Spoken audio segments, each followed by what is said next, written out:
bien. Merci beaucoup pour avoir accepté de faire ce témoignage. Avec plaisir. Aujourd'hui. Pour les gens qui ne te connaissent pas, tu es Quentin Deltour, pardon, qui tu es porte-parole à la Espace Paix du Belgique. Voilà, donc Espace Paix, c'est une association qui est présente à Liège, Bruxelles, Namur, Charleroi, Mons, Arlon et encore des zones autour de ces grands pôles de prostitution. Et donc on est là, on a une antenne de travail social et médical dans chacune de ces zones-là. Et ici, je suis porte-parole pour l'ensemble de l'ASBL. Okay. L'interview que j'ai proposé de faire aujourd'hui, c'est dans le cadre du projet le film La cellule de Tamara, qui parle énormément de tout ce qui est prostitution et proxénétisme. La Espace Paix, c'est une association qui s'occupe de la femme prostituée. Peux-tu me présenter un petit peu l'Espace Paix en lui-même et qu'est-ce que vous faites exactement? Donc Espace Paix, on existe depuis plus de 30 ans. Il faut voir qu'on est là depuis 85, donc c'est déjà une association ancienne. À la base, on est né pour répondre à une carence liée à la lutte contre le sida auprès des travailleurs du sexe. Et petit à petit, au fil des mois et puis des années, on s'est rendu compte que arriver avec la bonne parole pour expliquer les bonnes pratiques par rapport au sida, ça ne suffisait pas, parce qu'en réalité, les bonnes pratiques, elles étaient connues de tous les travailleurs du sexe, en tout cas de la majorité, mais ça n'était pas nécessairement appliqué. Quels étaient les freins à la mise en place des bonnes pratiques? Eh bien, souvent, il y avait des problèmes à caractère social. Lorsque tu es harcelé par les huissiers, lorsque tu as un proxénète sur ton dos, lorsque tu es dans un divorce et qu'il faut payer les avocats, lorsque tu as besoin d'argent pour nourrir ta famille, la prévention des maladies sexuellement transmissibles n'est pas nécessairement la priorité numéro 1. Et là, c'est là qu'on s'est dit, on a quelque chose de plus à faire que de dire comment on doit utiliser le préservatif, de quelle manière. Il y a mieux que ça à faire. Et c'est là qu'on a vraiment ouvert nos services à plus que du médical préventif. Et alors on a commencé à faire du travail social. Alors le travail social, c'est vraiment une palette immense du travail social. Ça va de l'inscription au CPAS à l'organisation d'une recherche de logement, en passant par l'accompagnement dans des démarches de recherche d'emploi, la mise en ordre administrative. Bon, il y a tout ça, c'est vraiment la palette la plus large que tu puisses imaginer du travail social. Et puis, d'un autre côté, il y a tout le travail médical. Au début, on était dans un système plutôt axé sur uniquement la prévention des MST, et de plus en plus, on a élargi notre action, et là, on va jusque au niveau curatif. On aide certaines personnes qui n'ont pas un accès aux soins suffisants à mettre en place voilà, une cure quand elles ont attrapé certaines MST. On peut les aider et éventuellement prescrire et accompagner ces personnes-là dans la démarche curative. Donc ça, c'est vraiment les deux axes principaux d'une association comme la nôtre. Il y a en plus un axe qu'on va appeler peut-être militant, quoique militant c'est un peu exagéré, parce que on est avant tout une association de travailleurs psychomédico-sociaux, donc on n'est pas des travailleurs du sexe, et donc on n'est pas des militants à proprement parler, mais on défend auprès du monde politique une vision qui est celle que nous avons obtenue du milieu de la prostitution on défend cette vision-là auprès de la société civile, auprès des politiciens, pour leur dire: votre vision est pleine de fantasmes issus de la littérature, issus du sensationnalisme journalistique, issus des fantasmes qui courent dans la société sur le travail du sexe. Et en réalité, sur le terrain, voilà ce que nous voyons. Ce sont des hommes, des femmes, comme vous, comme moi, qui ont un jour eu une rencontre, un parcours, un accident, ou un désir d'orientation vers un métier qui est peu reconnu, peu ou pas reconnu, en tout cas mal reconnu, et qui ne méritent pas pour autant qu'on les condamne à vie, à être pointés du doigt et à être considérés comme des sous-citoyens. Et donc, on participe à ce qu'on appelle un changement des mentalités autant qu'on peut, pour essayer d'accompagner la société à mieux considérer les travailleurs et les travailleuses du sexe. Évidemment, il y a en plus, chapeautant tout ça, enfin plutôt chapeautant l'action sociale et l'action médicale, tout un accompagnement psychologique et d'écoute. L'écoute, c'est vraiment en réalité la toute première action qu'on peut faire, et ça n'a l'air de rien, mais des fois c'est simplement tendre l'oreille qui permet de délier les langues, de délier les émotions, et puis ensuite de commencer éventuellement à changer sa vie, simplement parce que quelqu'un vous écoute sans vous juger, sans avoir à vous dire tu ne devrais pas faire ceci, tu devrais faire ça comme ça. On écoute et ensuite on propose si les personnes qu'on a en face de nous sont demandeuses de quoi que ce soit. Vous accompagnez des filles des femmes qui travaillent dans le travail du sexe, et aussi des femmes qui veulent arrêter cette métier ou s'orienter vers l'autre chose. C'est quoi le suivi à ces gens-là qui ont envie d'arrêter? Tu dois bien te rendre compte que lorsque une personne veut arrêter, il y a plusieurs raisons à cette volonté-là.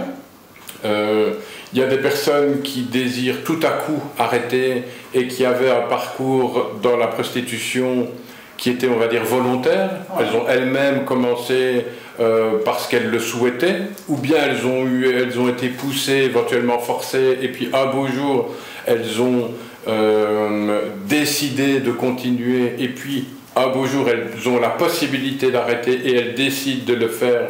Et là, on y va plutôt à la demande. Que veux-tu que nous mettions en place avec toi pour t'aider à sortir? Alors, des fois, c'est un accompagnement d'abord à la recherche d'un autre lieu de vie, un accompagnement pour chercher une formation, une évaluation de compétences. Parce que quand on a fait des métiers du sexe pendant 10, 15, 20, parfois 30 ans, et ok, on avait une formation avant, parfois on n'en avait pas non plus, mais même quand on avait une formation avant, qu'est-ce qu'on a conservé de nos compétences? Des fois il faut faire simplement un bilan, parfois il faut se lancer dans une simple rééducation, réapprentissage, d'un système de travail plus classique. Par exemple, en ayant travaillé très tard toute sa vie, on a parfois pris l'habitude de se lever plus tard, simplement aller à des petites formations qualifiantes où on est obligé de se lever le matin, on est obligé de composer avec des gens qui ont d'autres visions que nous. Quand on est travailleur du sexe, on est souvent très très seul, on a appris à dominer la situation le plus souvent possible pour pouvoir éventuellement prendre le dessus sur un client qui aurait des demandes inacceptables ou qui serait trop violent. Et donc on a un peu une habitude de remonter la puissance quand on est travailleur du sexe, et puis quand on revient dans la vie classique avec éventuellement un patron qui vous dit faites ceci, faites ça, on a des fois perdu l'habitude de vous entendre dire fais ceci ou fais ça, et ça peut devenir simplement, rien que ça, un frein à un reclassement dans d'autres métiers.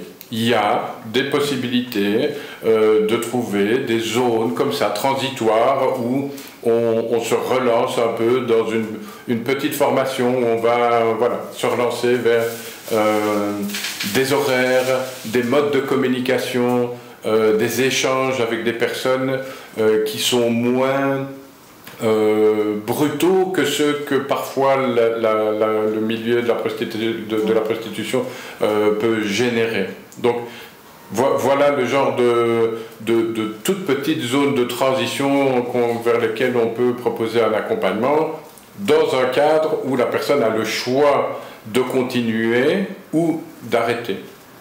Il y a évidemment toutes les personnes qui sont issues de la traite. Alors la traite des êtres humains, le human trafficking, hein, c'est souvent le terme que tu emploies toi. Oui. La traite des êtres humains, il y a aussi plusieurs niveaux. Tu as des personnes qui sont totalement victimes depuis la première seconde où elles ont rencontré l'homme ou la femme qui lui a mis le doigt dans le réseau. Et puis tu as des personnes qui sont légèrement complices de leur exploitation, c'est-à-dire qu'elles savent elles savaient pourquoi elles partaient, elles savaient qu'il y aurait une prise d'argent, et elles décident pendant longtemps de ne pas dénoncer ce système-là, même quand elles en ont éventuellement l'occasion, parce que, alors, il y a plein de raisons, parfois parce qu'on leur a retourné le cerveau, parfois parce qu'elles sont sous la menace, mais aussi parfois parce que la situation leur convient, à un moment donné, parce qu'elles ont 22, 23 ans, et que tout à coup gagner 6 7 000 euros par mois, ça leur convient, alors qu'en réalité, elles en génèrent 15 ou 20, mais les 6 ou 7, c'est déjà magnifique pour elles. Elles ne se rendent pas compte qu'il y a une exploitation. Et puis, un beau jour, soit la situation change, soit elles-mêmes reprennent le contrôle de leur vie, et là, lorsqu'on est dans un système de trafic, qu'il y a une organisation autour, c'est beaucoup plus compliqué pour des gens comme nous de proposer un accompagnement complet, mais heureusement il y a un relais tout à fait structuré pour ce cas de figure-là en Wallonie, à Bruxelles et en Flandre. En Wallonie c'est sur Ilia, à Bruxelles c'est pas Gaza, en Flandre c'est pas Yoke, et ce sont des associations qui ne font que ça, servir d'interface entre le milieu de la traite et le milieu de la justice. Ouais. Et donc on réoriente les personnes qui demandent des fois une exfiltration carrément, hein, qui nous disent il faut venir me chercher tel jour à telle heure, ouais. Là mon proxénète, mon macro, le responsable du réseau sera parti, et là il faut venir me chercher, j'ai 1 heure, et donc on peut faire ça. Et on amène ces personnes vers, ou bien elles sont déjà en contact avec ces associations-là, et ces associations-là proposent un système où pendant 1 mois, tu es mise totalement dans l'anonymat, dans un lieu de vie qui est tenu secret, et tu seras logé, nourri, blanchi et soigné et aidé psychologiquement. Et ensuite, on va te demander de prendre une position par rapport à la justice.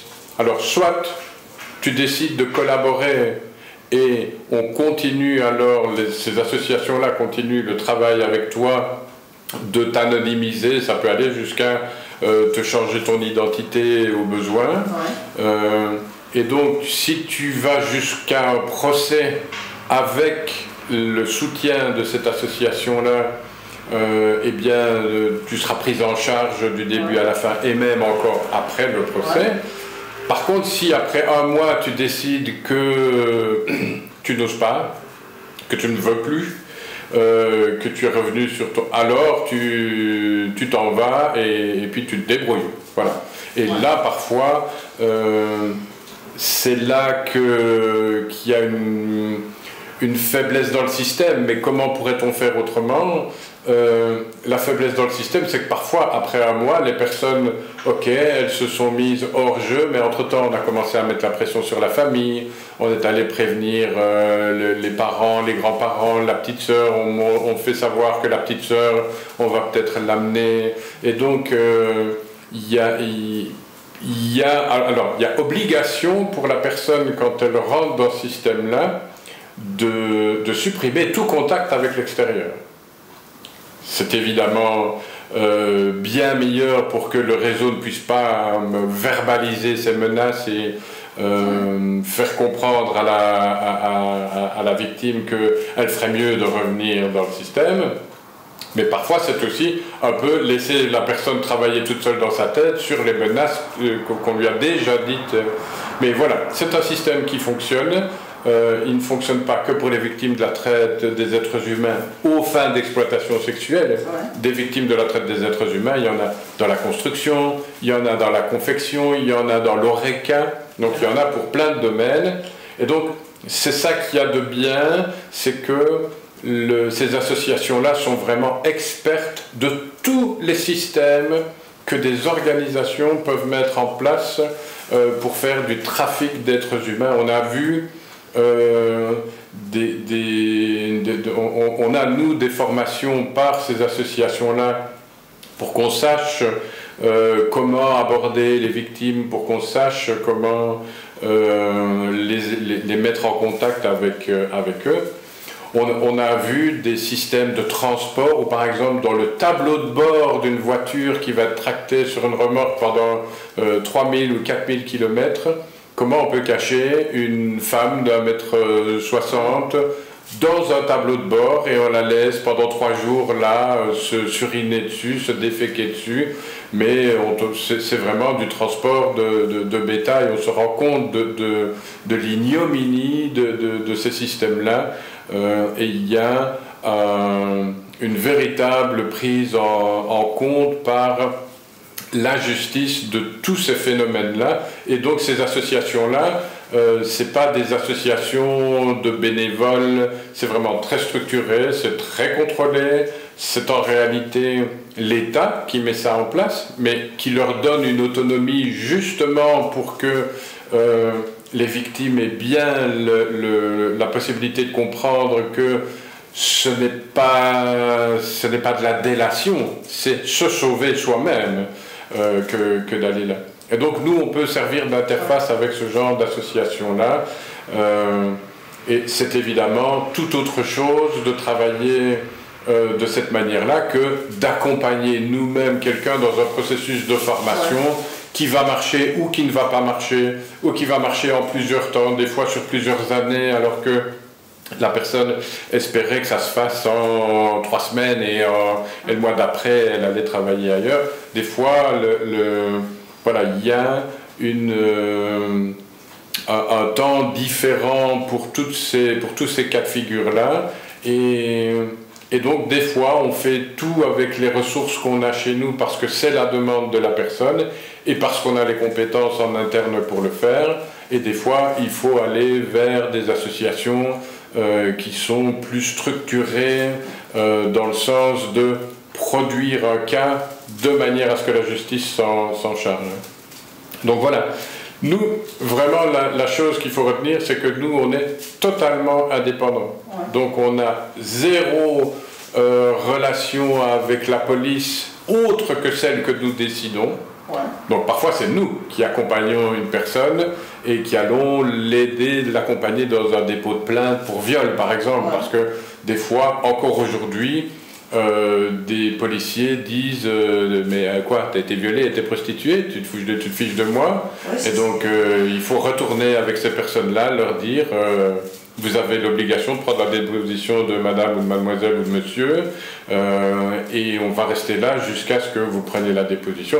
Les mentalités changent petit à petit, mais il y a encore beaucoup de freins et ce travail-là est encore tout à fait nécessaire. Donc, on a vraiment une palette d'actions qui est très très large et qui va de la personne qui est totalement libre dans sa prostitution à celle qui est complètement victime d'un réseau. Et entre ces deux pôles-là, il y a vraiment tous les cas de figure. Et rien n'est jamais ou blanc ou noir. Il y a des personnes qu'on voit par exemple pendant des mois, voire des années, qui nous ont l'air d'être totalement libres et puis qui un beau jour reviennent avec un cocard maquillé et puis elles se sont cognées contre le radiateur et puis tu sais ce que ça veut dire et puis tu te rends compte que ces personnes qui étaient totalement libérées avec toi, eh bien elles avaient quand même quelqu'un. Donc les méthodes et les degrés d'exploitation d'un côté et puis les niveaux de liberté de l'autre, c'est très difficile à évaluer pour nous et c'est pour ça qu'on ne cherche pas, nous, à savoir depuis le début. On va aller te proposer des services. Ouais. Je te rencontre pour la première fois, tu es dans un bar, tu es dans la rue, tu es en privé, tu es en escorte, on t'a rencontré sur Quartier Rouge, tu es venu à la permanence. Première chose qu'on fait, on t'écoute, on te présente qui on est et ce qu'on peut faire pour toi, sans préjuger de ce qu'on croit, parce qu'en réalité, on sait bien qu'on peut croire ce qu'on veut. Les personnes ont suffisamment d'expertise pour aussi assez bien cacher. C'est aussi un des effets d'une société qui n'aime pas la prostitution, c'est que tous les travailleurs ou les travailleuses du sexe finissent par avoir des stratégies pour ne pas trop dire ce qu'elles font. Elles le disent peu à la famille, peu dans leur entourage, même à nous, parfois c'est compliqué de le dire. Et donc, nous, ce qu'on fait, c'est présenter nos services à qui que ce soit, et puis on le refera encore et encore et encore, parce que si tu es là à chaque fois qu'on viendra, on n'abandonnera pas, et puis un beau jour, puis des fois tu n'as pas de problème pendant 5 ans, et puis un beau jour tu en as, et justement on passe et on est là pour répondre à ces problèmes-là. Moi, question que j'aimerais bien aborder, qui avant ça m'a posé pas mal de soucis, c'est parce que moi j'ai cherché par moi-même travail, mon CV, etc. Ça, qu'est-ce qui m'a posé frein, c'est quoi mettre dans mon CV pendant cette période-là, pendant que moi j'ai été victime, puis après ça que je suis restée encore à un certain moment dans le milieu. Quoi dire à mon patron quand il va me demander qu'est-ce que tu as fait?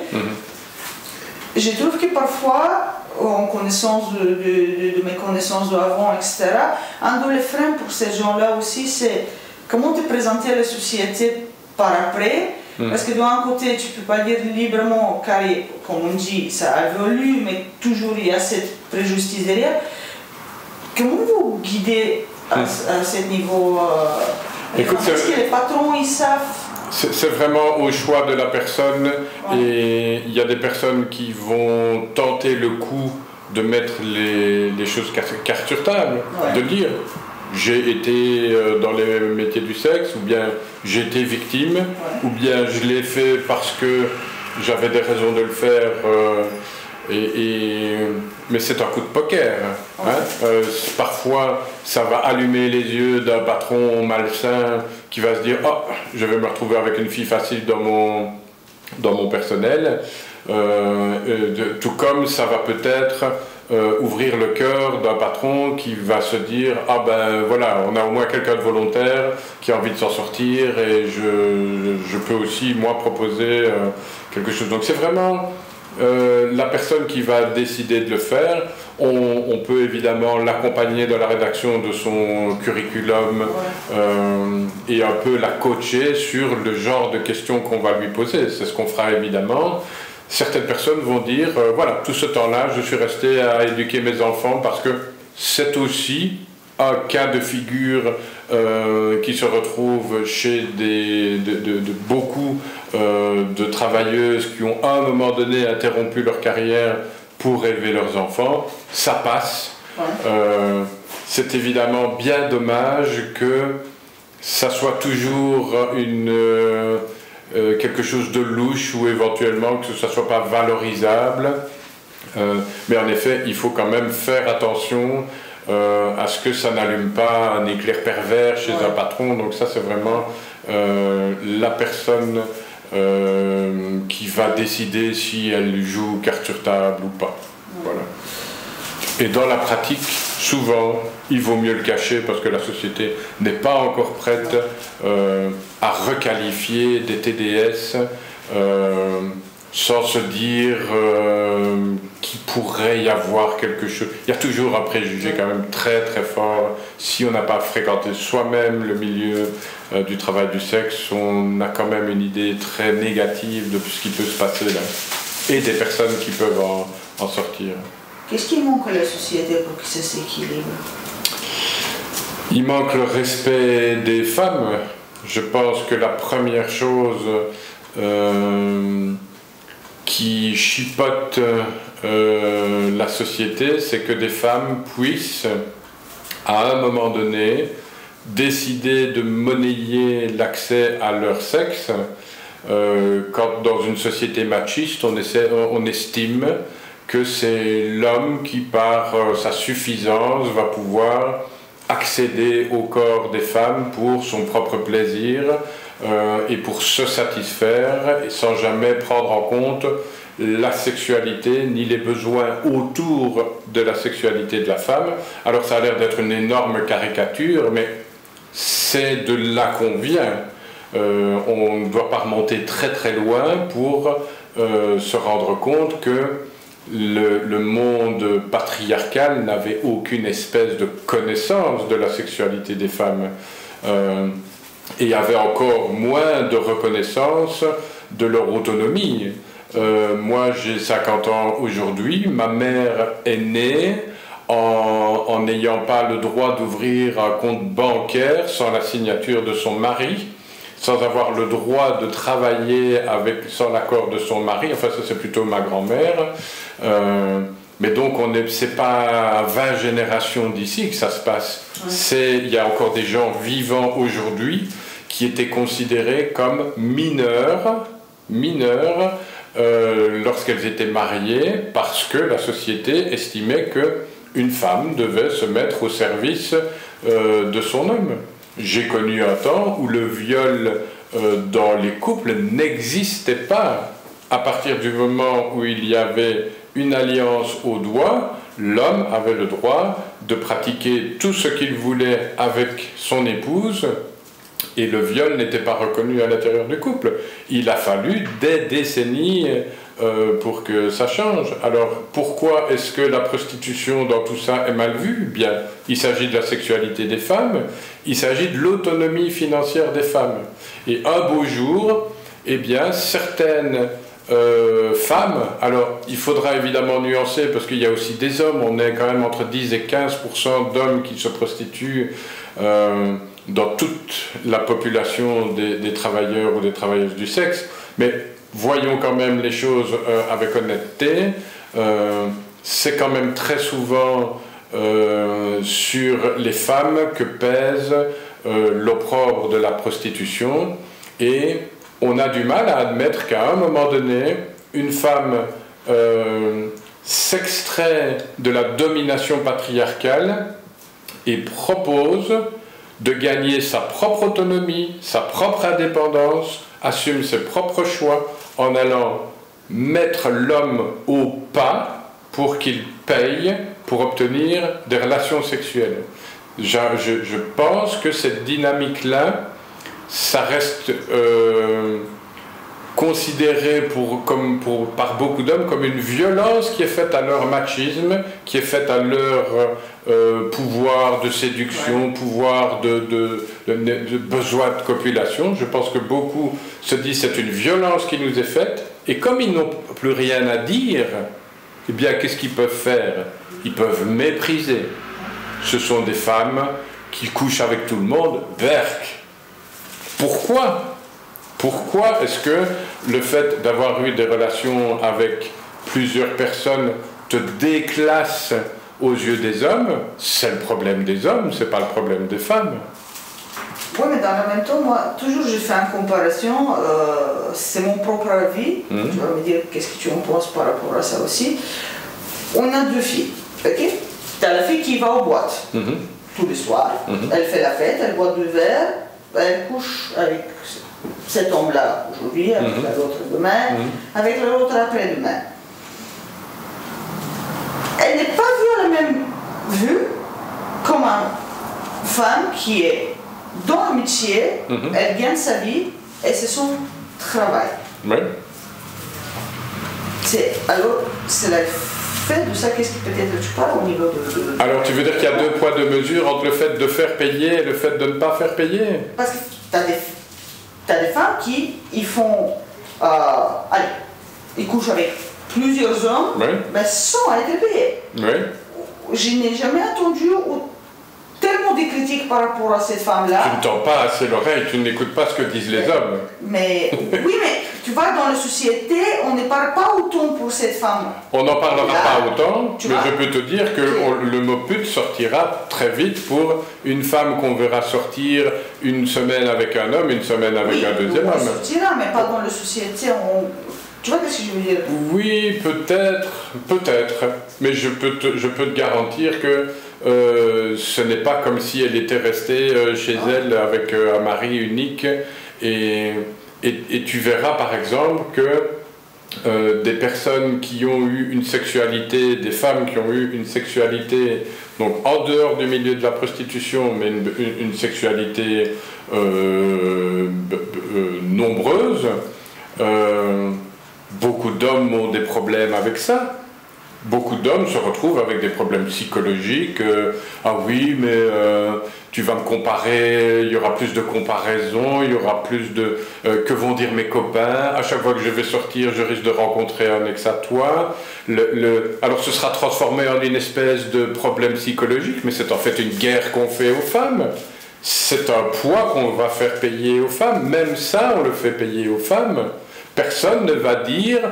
Elle a eu une sexualité nombreuse, maintenant elle est avec moi, elle m'a choisi, c'est donc moi qui suis meilleur que tous les autres, et j'ai confiance en elle parce que finalement, avec tout ce qu'il y a eu avant, c'est moi le meilleur, et je respecte, et en plus elle a eu l'occasion de développer sa connaissance de la sexualité, autant la sienne que celle des hommes, et donc j'en tire un bénéfice.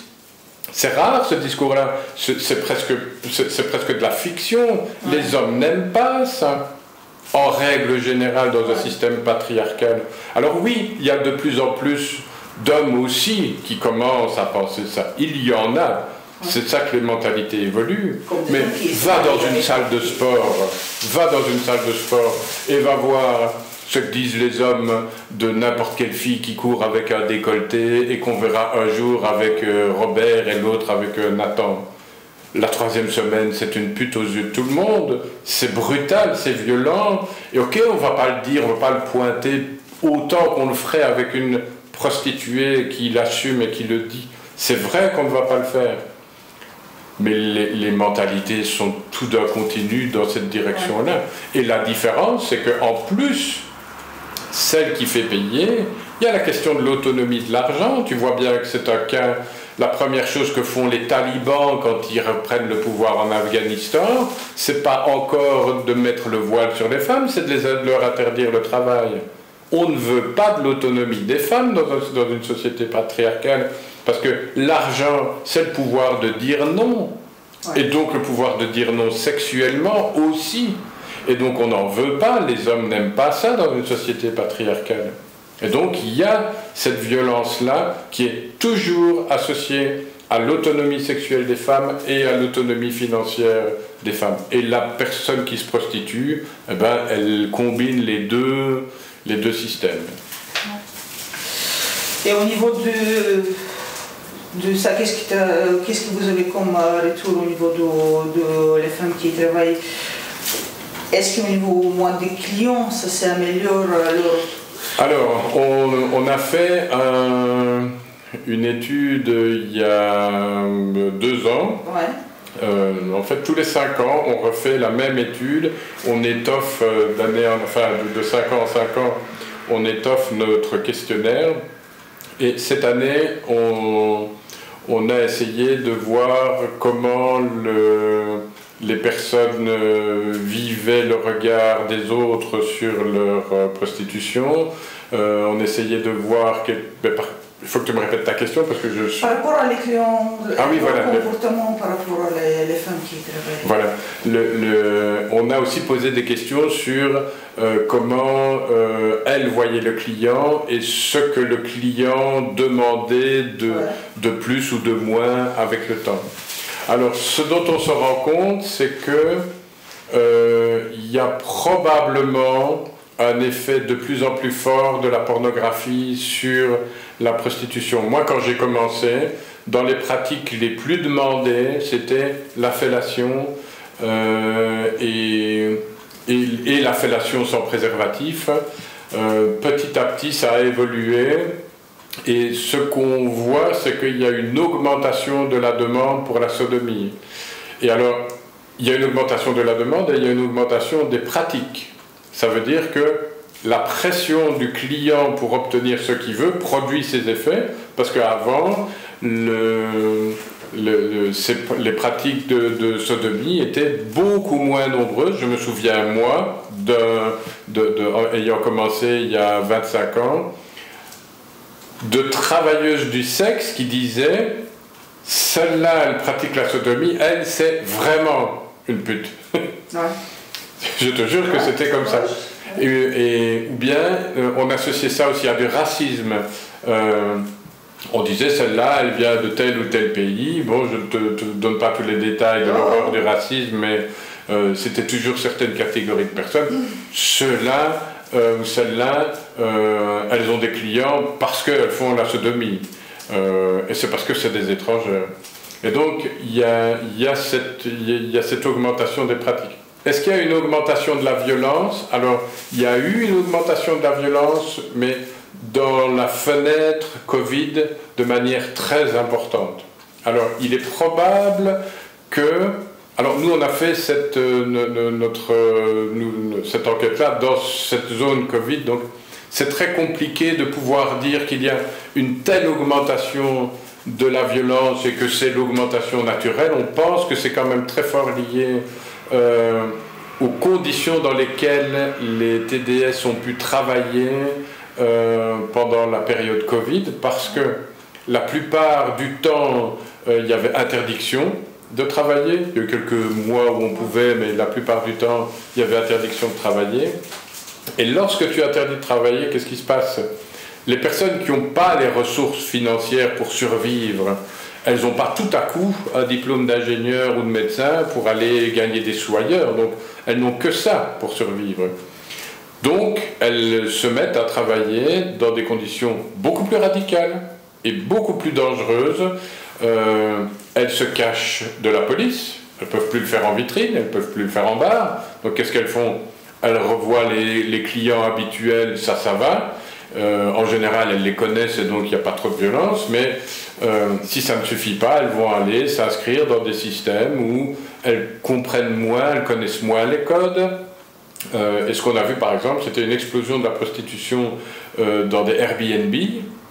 Et donc pendant 2-3 jours, une personne ou bien un petit groupe, 2-3, vont aller louer un Airbnb et puis booker des clients le maximum pour rentabiliser la location, ou bien carrément les faire venir chez elles. Et quand tu es dans ces conditions-là de précarité, où tu n'as plus la collègue à côté qui va t'entendre crier, qui va venir frapper au carreau pour dire « Oh, j'entends des cris, tout va bien », quand tu es dans un système où tu dois sortir pour regarder s'il n'y a pas la police qui est en train de regarder pour les clients, tu es beaucoup plus fragile, beaucoup plus susceptible de donner des signes à un pervers ou à un violent que ça y est, tu es un animal, tu es une proie à attraper. Et donc, on a vraiment vu pendant cette période-là la violence augmenter. Alors il y avait d'abord peut-être bien la pression de tous les clients qui ne trouvaient plus suffisamment, qui étaient plus violents parce qu'ils n'avaient pas accès au choix auquel ils ont accès d'habitude. Pardon de cette brutalité, mais des fois il y a ça. Et puis il y a aussi, parmi tous les clients, les plus radicaux sont souvent les plus violents. Donc ceux qui vont passer outre les interdits sont souvent ceux qui... qui n'ont pas le regard de la femme derrière, de la famille, et donc qui sont prêts à prendre plus de risques et éventuellement capables de plus de violence. Donc ça, on a vraiment vu une augmentation de la violence. On espère que la parenthèse Covid étant fermée, on va revenir à un niveau de violence beaucoup plus bas. Évidemment, c'est quelque chose sur lequel on travaille dans une association comme la nôtre, mais évidemment, c'est souvent après qu'on peut intervenir. Bon, la prévention, c'est souvent la self-défense. Ouais. On a très peu accès aux clients pour le former, pourra canaliser ces pulsions violentes. C'est très compliqué, le client, il n'est pas marqué sur sa tête qu'il est client, et quand on l'appelle, si on met une affiche client, venez nous rencontrer, on va vous expliquer comment ne pas être violent avec les TDS, c'est peine perdue, donc il ne se déclare pas comme client.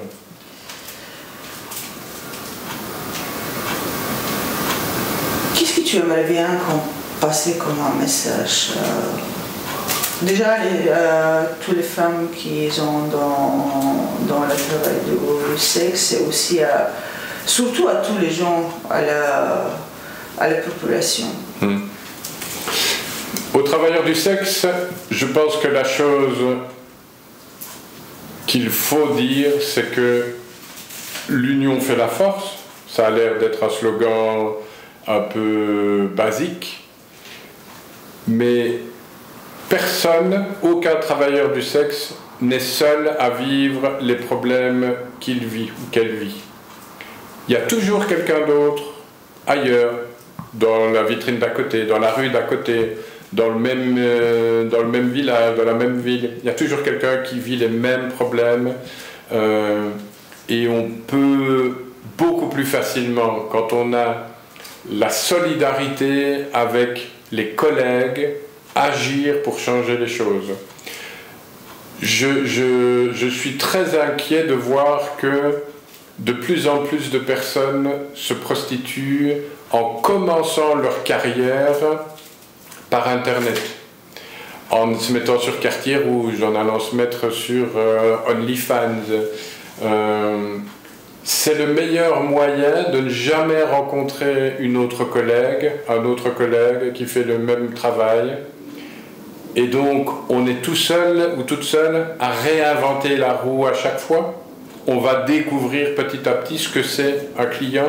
On va découvrir petit à petit comment on gère cette situation-là. Or, il aurait suffi d'une discussion avec une collègue qui a plus d'expérience pour vous dire que vous recevez quelqu'un dans un appartement, vous êtes toute seule, ouvrez une porte et dites « Chérie, je suis avec un client, je l'ai pour un quart d'heure, si tu as un problème, tu m'appelles. » Blam. Voilà, c'est ce genre de petits trucs que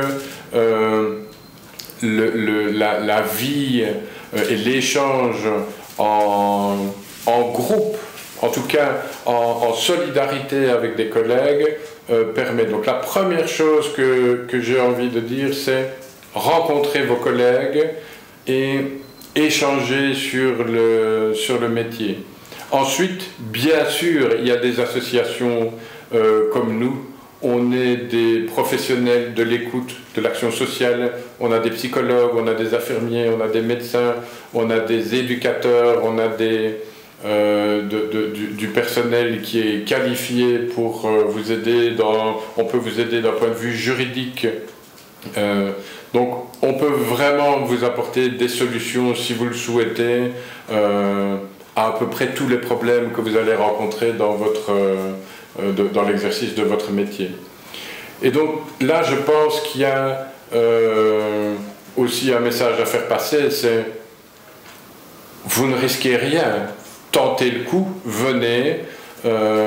Si vous ne nous avez jamais rencontrés, passez un petit coup de fil, vous allez voir que il y a peut-être des choses auxquelles vous n'avez pas pensé, pour lesquelles on peut vous proposer des solutions, et ça germera jusqu'à ce qu'un jour vous en ayez besoin. Donc peut-être que ici et maintenant il n'y en a pas besoin, mais autant savoir ce qui existe au cas où un problème arrive. On peut vous apprendre des tas de choses. Que faire quand une capote claque? Je suis surpris de voir le nombre de personnes qui ont 5 ans, 10 ans de métier et qui ont encore un geste malheureusement inadapté quand une capote claque, et qui vont aller se mettre une douche vaginale et se renvoyer tout bien loin à coups de douchette, alors qu'il faut s'accroupir et pousser simplement, retirer le maximum à la main. Je suis surpris de voir que beaucoup de personnes ont si peu de ressources en termes de communication non violente face à un client qui est simplement agressif sur lequel on va essayer de prendre le dessus en ayant encore plus d'agressivité alors qu'il fallait désescalader. Voilà. Et tout ça, on peut apporter des petites aides. On n'a pas besoin d'être là tout le temps. On peut communiquer par téléphone, on peut communiquer avec le site internet, avec Instagram, on peut envoyer des petites formations vidéo. Donc voilà. Prenez contact avec vos collègues, prenez contact avec les associations, vous n'avez rien à y perdre, il n'y a pas de communication entre des associations comme nous et la police ou la justice. On vous expliquera ce que vous pouvez faire pour vous mettre en ordre, on vous expliquera. Si vous ne vous êtes pas mis en ordre et que vous vous êtes fait coincer par l'INASTI ou par les impôts, ce que vous pouvez faire concrètement pour vous en sortir. Et on n'est jamais là pour dire faites-le ou ne le faites pas. On vous propose et c'est vous qui disposez. Donc ça, c'est ce que je dirais au TDS en première intention. Aux clients, je suis toujours très dépourvu face au discours qu'on pourrait faire aux clients. Nous n'avons pas de discours moralisateur par rapport au fait d'aller voir des travailleurs du sexe. Ce n'est ni bien ni mal, c'est une réalité. La seule chose, c'est que le respect est la base de tout.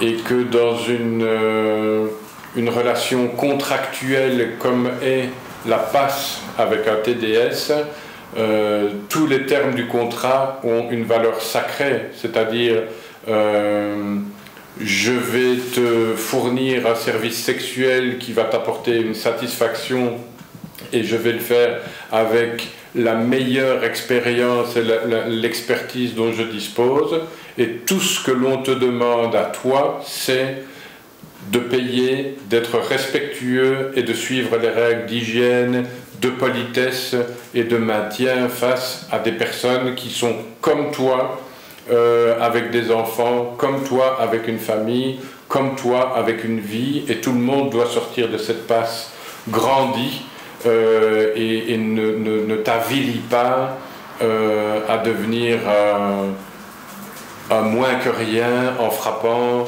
une femme, en insultant une femme, en essayant de retirer un préservatif, en essayant de mettre ton sexe là où on t'a dit qu'il ne fallait pas, en essayant d'abuser d'une situation parce que tu penses que si tu as de l'argent et que la personne en a moins que toi, tu as des droits sur elle. C'est aussi simple que ça. C'est une simple règle de bon sens, le respect. Et c'est comme ça qu'on fait une société, et c'est comme ça qu'on fait des individus corrects et humains, et tout le monde a droit au respect, y compris, et même surtout, dans une relation aussi spécifique que celle d'une passe qui atteigne l'intimité la plus nette de l'individu. Alors respecte ça et sois correct. Et les gens? Alors le reste de la société, renseignez-vous. Ok, on vient d'une littérature 19e qui nous dépeint une époque où la prostitution était presque organisée par l'État. Ok, il n'y a pas si longtemps que ça, c'était presque la seule solution pour des femmes non mariées de survivre, mais le monde a changé. Renseignez-vous. On peut vivre du travail du sexe en s'épanouissant. On peut, lorsqu'on se retrouve comme travailleur du sexe, être une victime. Vous ne le savez peut-être pas, mais tous ces cas de figure existent. Et chacun a aussi droit au respect, quelle que soit sa situation, et les uns ou les unes n'ont pas à payer pour les autres. Ce n'est pas parce que certaines personnes sont exploitées que on doit mépriser les autres qui en vivent volontairement. De la même manière que rien ne ressemble plus à un maçon exploité par la traite des êtres humains qu'un maçon indépendant qui vit sa vie et qui travaille pour lui. Donc, puisque vous ne savez pas, allez-y avec le respect et allez-y avec intelligence. Sortez de votre vocabulaire des mots aussi inutiles que sale pute. Sortez de l'éducation à vos enfants, vers vos enfants, la notion de mépris des femmes qui ont une sexualité ou une indépendance financière par les rapports sexuels tarifés. Sortez de votre lien avec les femmes, cette idée que les hommes ont plus de droits ou de mérites que les femmes. Éduquez-vous, rencontrez des TDS éventuellement dans les débats, dans la presse, avec une ouverture d'esprit et pas toujours cette vieille image héritée. Elles arrivent par les familles. Moi, je suis toujours épaté de voir, lorsqu'on participe à des débats, le nombre de gens qui ont des avis définitifs sur la prostitution, qui n'ont jamais vu un travailleur du sexe. Vous leur demandez la même chose sur les pompes à chaleur, ils vont vous dire bah, j'en ai jamais vu donc je ne saurais pas m'exprimer, donc je peux rien. Mais des prostituées, tout le monde a un avis là-dessus. Tout le monde a un avis là-dessus. Et souvent, bah, ça vient des familles, et c'est très jeune. Hein. Moi, je vais faire des présentations dans des écoles secondaires dès la 4e année. Tu te rends compte que des enfants, des adolescents ont une opinion très construite, pas juste ils donnent un avis parce qu'on leur demande et le lendemain ça aurait été un autre avis. Ils ont un avis très construit parce que les familles, parfois c'est le respect, il ne faut pas croire, il y a aussi des ados qui sont éduqués au respect, mais il y en a qui sont déjà éduqués au mépris alors qu'ils n'en ont jamais vu et peut-être qu'ils n'en verront jamais de leur vie. Donc voilà, au reste de la société, c'est si vous ne savez pas, renseignez-vous, mettez le respect comme base d'accès à la connaissance, et puis n'oubliez pas une chose, c'est que les droits des travailleurs du sexe, c'est la clé de l'inclusion de chacun dans la société. À partir du moment où vous avez une reconnaissance dans une profession, vous lui donnez une chance de s'extraire de la loi du milieu, et on y va petit à petit. La loi vient de changer, c'est déjà un bond magistral, il va falloir continuer, et il faut, puisqu'il y a tellement d'avis là-dessus dans les familles, eh bien, renseignez-vous aussi sur les partis pour lesquels vous votez. Il y a des partis qui ont des considérations tout à fait construites sur la gestion du travail du sexe. Il y en a qui sont très ouverts, il y en a qui sont très fermés. Et ne votez pas pour un parti qui considère que toute forme de prostitution supprime la dignité des femmes, par exemple, parce que ce n'est pas vrai. Je n'ai jamais rencontré que des femmes dignes dans la prostitution, victimes comme non victimes. Mais la dignité, elle n'est pas à décider par quelqu'un d'autre. La dignité, c'est une affaire de personnalité. Et moi, je n'ai vu que des femmes dignes. Ça fait 25 ans que je travaille dans ce milieu-là. Ce sont des gens dignes qui font ce métier-là. Il en faut de la dignité pour faire ça, pour comprendre un client, pour accepter un client, pour accompagner un client. Il en faut de la conscience professionnelle pour faire un métier pareil. Qu'on y soit forcé ou qu'on soit volontaire. Après, c'est une affaire de justice et on ne demande pas aux citoyens d'aller sauver les gens. On leur demande juste d'éduquer leurs enfants à respecter tout un chacun. Un respect. Un grand merci à toi. Merci à toi. Pour ce témoignage, pour cette interview. Et aussi, j'invite tous les gens d'avoir un esprit un petit peu plus. C'est même pas un esprit ouvert, c'est un respect et surtout, comme tu dis, de se renseigner, de savoir qu'est-ce que c'est. En fait, au gros, chacun il fait son choix, qu'est-ce qu'il veut faire dans la vie. Mais on ne juge pas les gens qui travaillent par exemple dans les bâtiments, ou dans Oreca ou qui que ce soit. Alors, je trouve que l'amitié du travail du sexe mérite la même chose. Parce que c'est des gens comme tous les autres. Et ils payent leurs taxes, ils payent tout. Et c'est un métier qui mérite d'être respecté comme tous les autres. Un gros merci à toi. Bonne continuation à toi. Pour une prochaine fois, pour de nouvelles aventures. Aventures et témoignages.